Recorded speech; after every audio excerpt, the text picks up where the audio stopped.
How many names of people involved can you remember?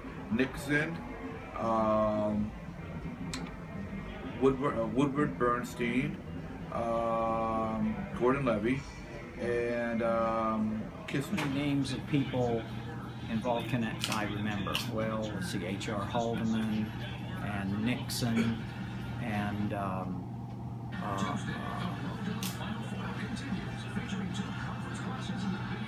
the bad guy. What specific events and changes do you remember the most during this era?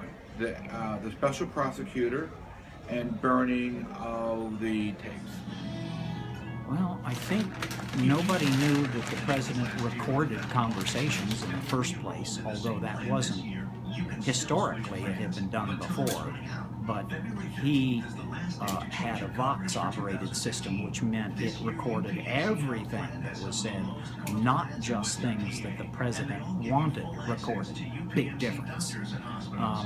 The other thing, obviously, was the missing 6 minutes, 12 minutes, which were critical, that were accidentally erased.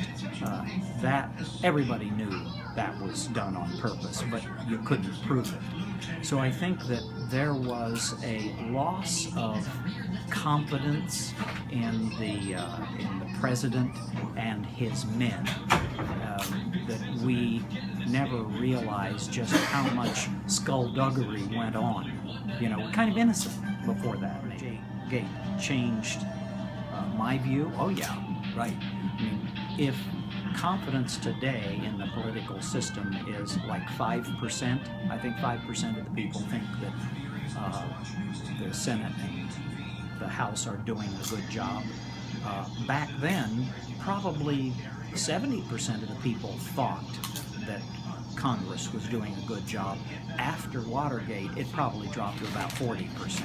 So there was a big hit in the confidence of our government after. How did Watergate affect you, if all? Not at all. I was too young at the time.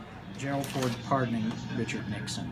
I don't think there was a single person who thought it was a good idea. Nobody thought. Everybody was aghast that he pulled the Washington Post reporters who broke the story, Woodward and Bernstein, and I saw bits and pieces of the movie. Were you interested in finally discovering that Mark felt was Deep Throat? No, I didn't care. To me, that's ancient history. What impact did Ford's pardon have on the 1976 election?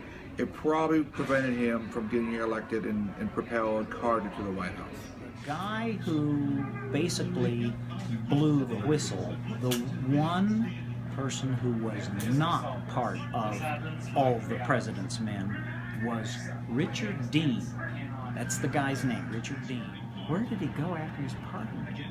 California. California. He had a ranch in California, and that's where he went, and he kind of hid out there because, as you might imagine, the press was really after him. You're not going to have Dick Nixon to kick around anymore. You remember the Watergate scandal changed how you voted in 1976? No, I was too young. I could not vote. Ford's pardon he had no chance in the election. You know, I mean, that just, and I think he knew it was political suicide, but he did it anyway because he was one of the company men, you know, and, Howard Hughes' involvement with Richard Nixon, no, I don't. If there was involvement there, I was unaware of it. Politics in America, yes, it did. I felt that everybody, there's a level of corruption, and we should always not trust what our politics say, or politicians say. And they all have ulterior motives that may not be in our best interest.